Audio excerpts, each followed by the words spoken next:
Welcome, yeah?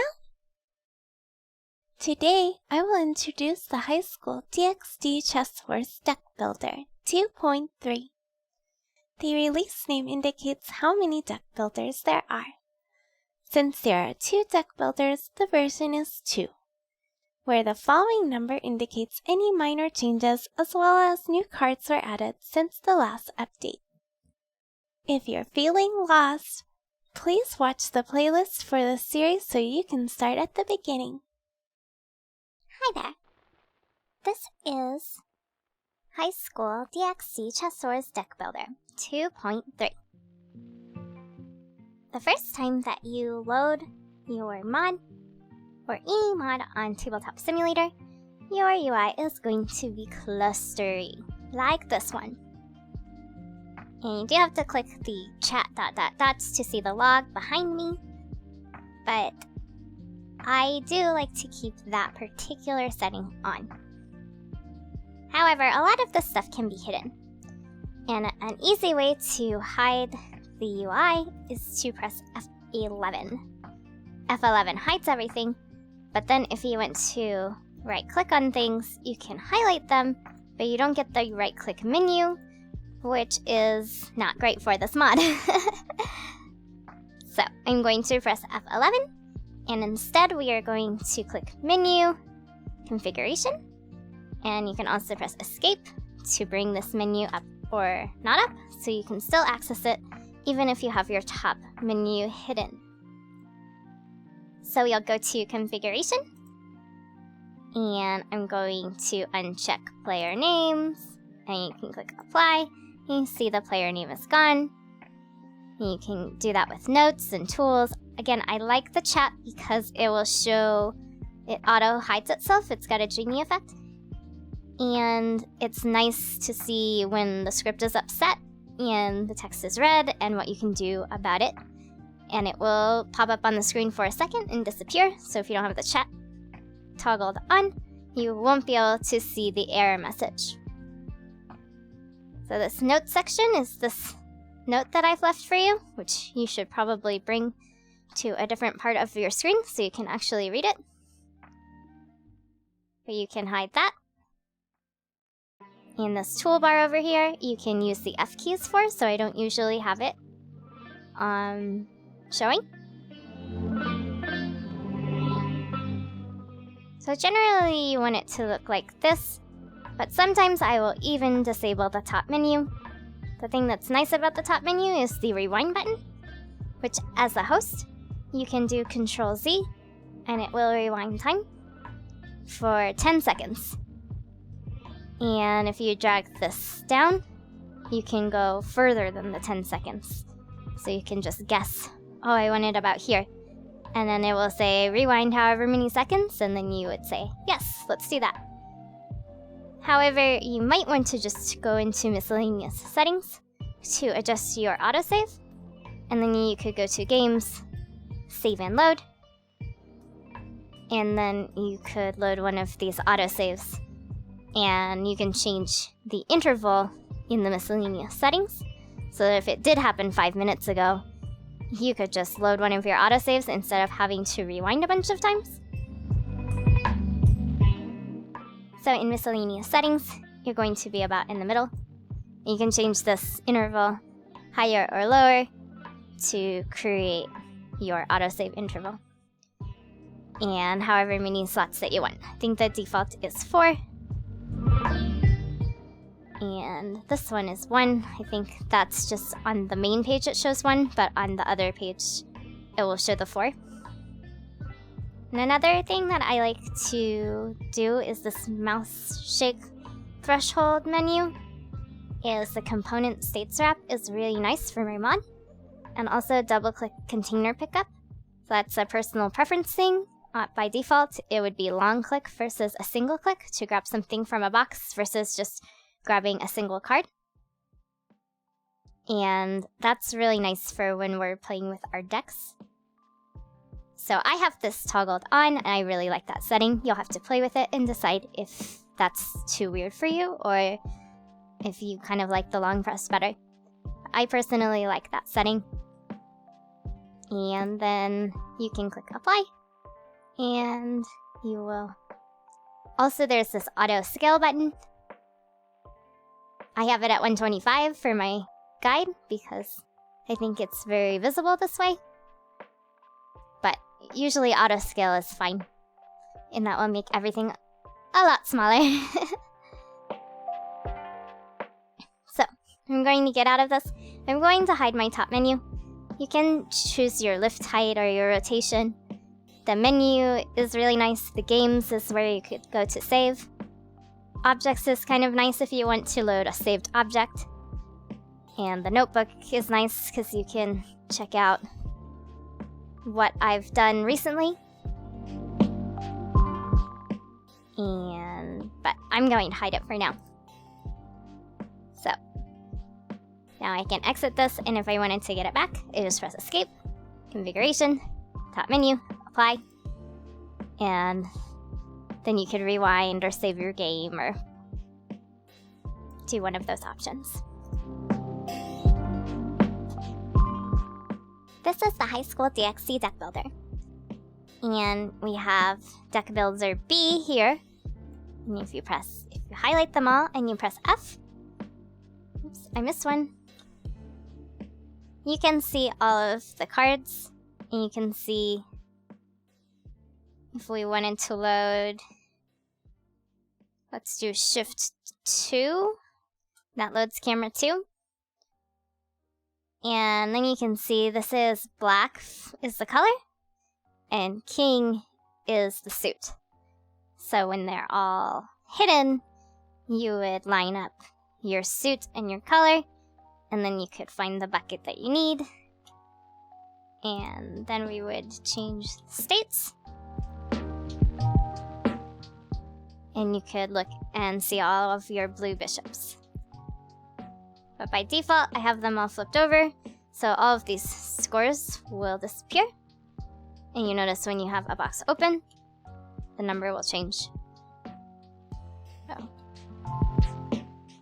And sometimes it's nice to have these ones on the edges flipped, so it creates a nice border. And that would change your counters from one side to the other. These ones will be set to 45, but these ones are hiding the kings, so they're set to 33 now, because the king is worth a lot more than the pawn. I'm going to hide them all, and I will just flip them over as I need to add new recolors for the appropriate color and suit.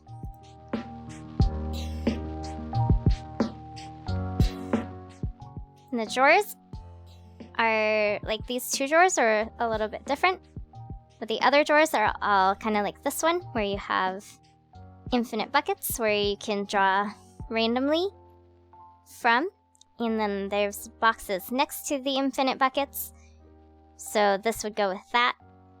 And this is her full set with all of these other buckets inside of it. So if you wanted the rain animals, you could grab this card out, and then you could look in that bucket and you could see all of her animal related cards that I've saved for that set. Whereas this one is just a random box where you could draw any of the cards that are inside, and it would shuffle them infinitely. Whereas if you draw something from an infinite bucket, it's automatically replaced, so you do not need to replace it, because it's right here on the top there. So this is a duplicate, I can delete it. The infinite buckets are kind of finicky.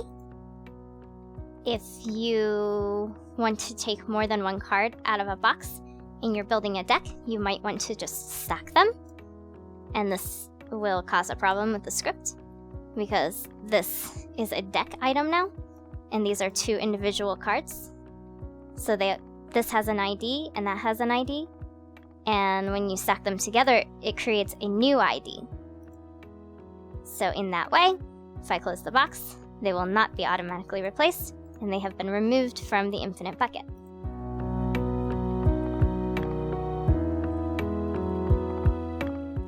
So if I wanted to add them back, I can just drag them into the box. Or I can just drop it into the box that way.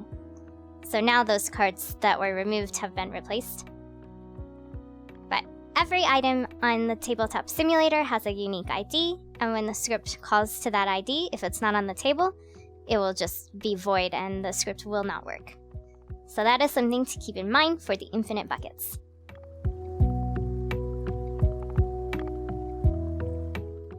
These cards sets over here are blue. They are blue because they are miscellaneous by class.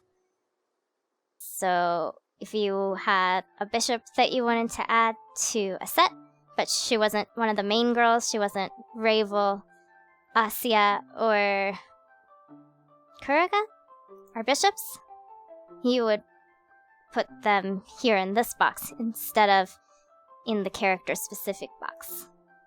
Because a lot of these girls are just extra characters, so they don't all have their own box. They would just be in the bishop box. So when you see the window on the card, it is a bucket. When you see the infinity symbol, it is an infinite bucket. And the infinite bucket works based on this description here. If it says on, it will replace anything that was in the bucket that was taken away, so long as the ID is still on the table. But if you change it to off, then it will not replace it, and you can modify what was in your box.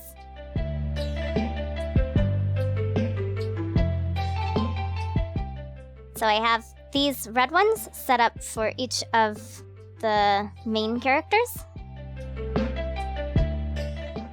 We've got Konako, Ravel, Rias, Akano, Asya, Roswaisi, Opus, Grathia, Kuruka, Zenobia, Irina, and Jasper.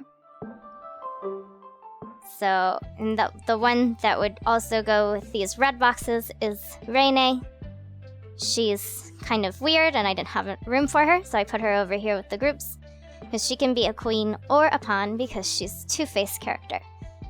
And the jerk is the queen and the cute innocent girl is the pawn. So you can usually tell based off of her facial expression if it's gonna be a pawn or a queen. But she's kind of a fun wild card to play with because you can do a model match between a pawn and a queen. So when you look inside of one of the sets, like for Rias, I'm gonna press Z to zoom in on it, maybe? Oh, that didn't work. I also have a setting in the miscellaneous settings where if you zoom in, it will zoom to your cursor. It makes it a little jerky when it zooms, but it's very intuitive, I think, much more than the default setting. So if I wanted a Goth Lolita for Rias, I could grab one of these buckets and I would search it, and then we could pull out one of her Goth Lolitas to add to a deck or to do whatever you wanted with it. And a lot of cases when I'm adding new cards for the Goth Lollies, I would just bring it out of the box, copy it with Control-C, drop it back in, and then I can paste it into the world. And then from here, I would change the front graphic as well as the torn graphic. So these ones with the pink backs will have the normal picture and the torn picture. Maybe sometimes there's 3 states, but usually there's just 2. And then you could add a new Goth Lolly to her set. And then we would replace it. So you'd double click, because I have that setting. And then I try to organize them alphabetically.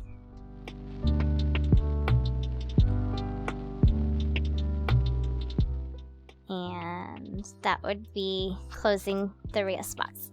So if you close the box, you cannot access it anymore. It's just a normal item. So you can go to custom, but you see the search option is not there.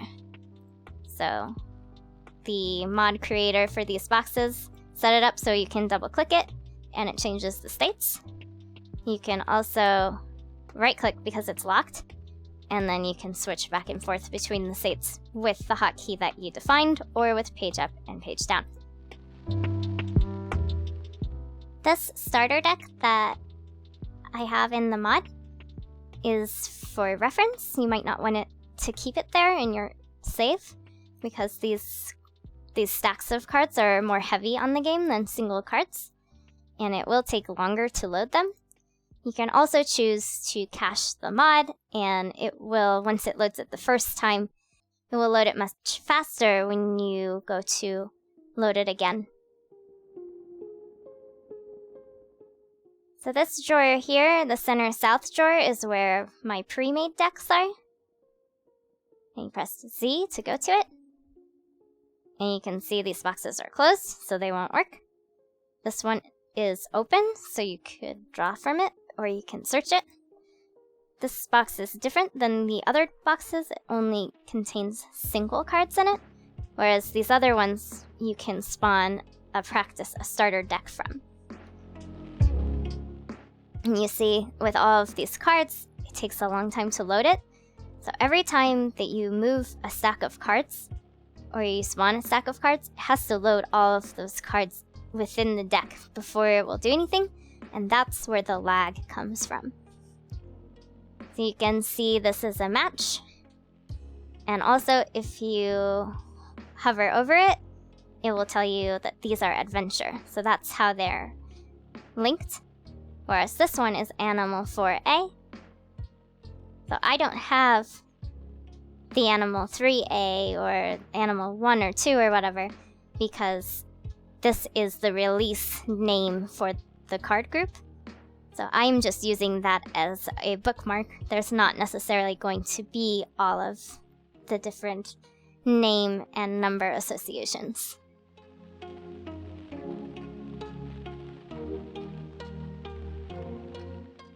So if you wanted to play a matching game, this is kind of a fun pile to choose from.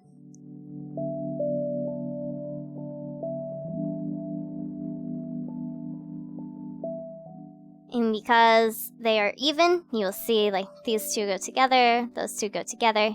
So it's kind of easy to navigate this box and find the sets that you would want to play with.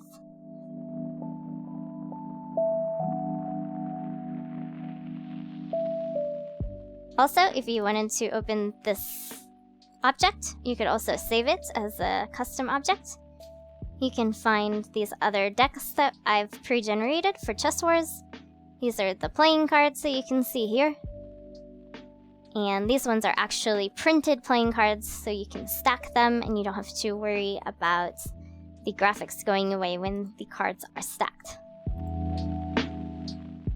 And it won't be the card graphics that are stacked won't go away, but like the decal that we printed on top of it, once they become a stack, it will go away. So that is a caveat, an issue to be aware of. This one will open. You can spawn your custom card box, and you can modify the picture, so you could create your own card graphics or card box graphics. This is the different types of decks that I have. When you press Alt, you can look at something closer, and you can see this is playing cards, Uno, Pinochle, Mobage Cards for Chess Wars, and you see that the different types of decks that I have available here. And this one lets you see my tool.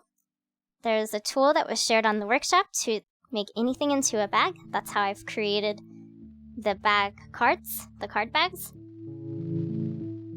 And they can be stacked, so it's nice because you could make a deck of a bunch of bags if you stack them all together.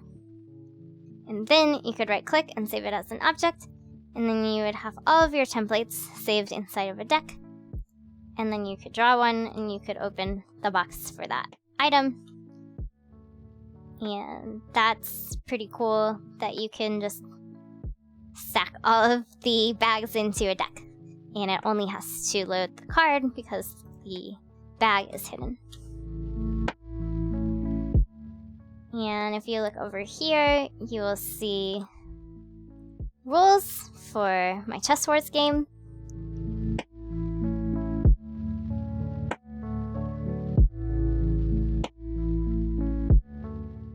And there's a couple other games that you can play, and you would need to modify the global script to change the points that each card is worth to play a different game other than Chess Wars.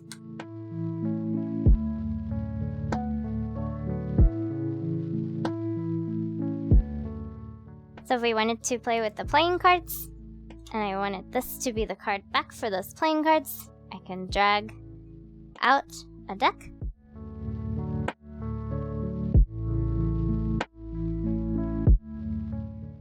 And then I could look into that deck, and it would show you the playing card decals for ace or 6.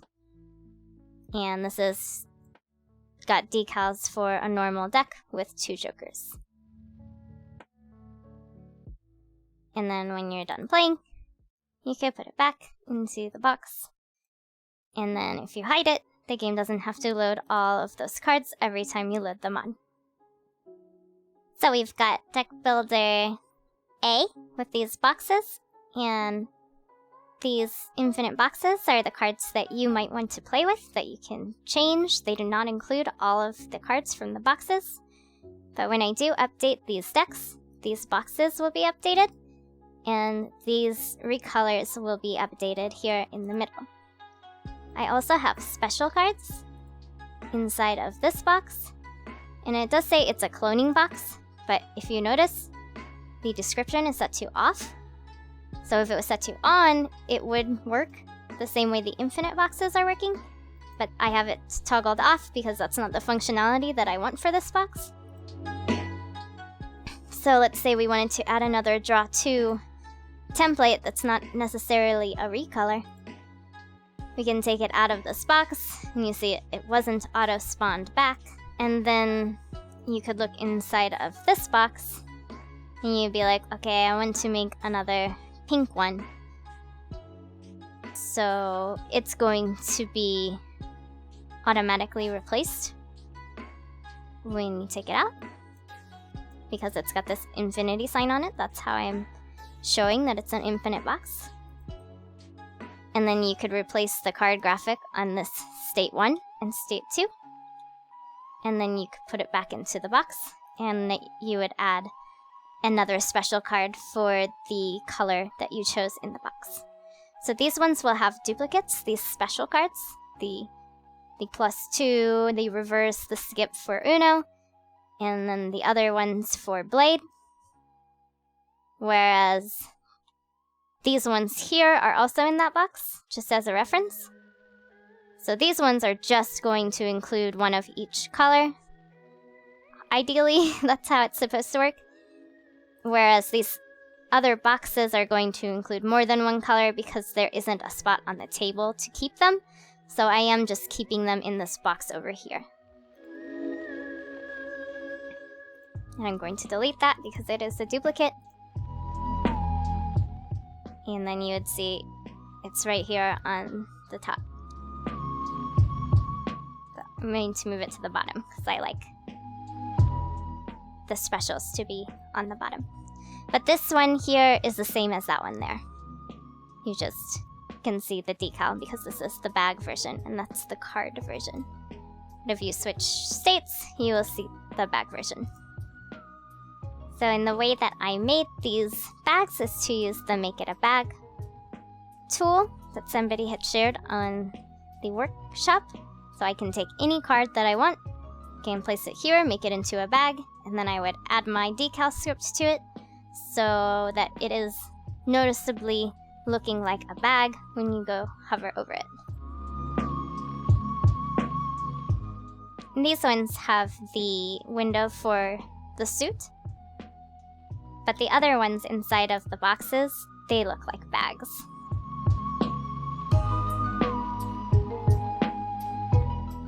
And that's just a different picture that I've linked to the decal, so it knows what picture I want to overlay on top of my card.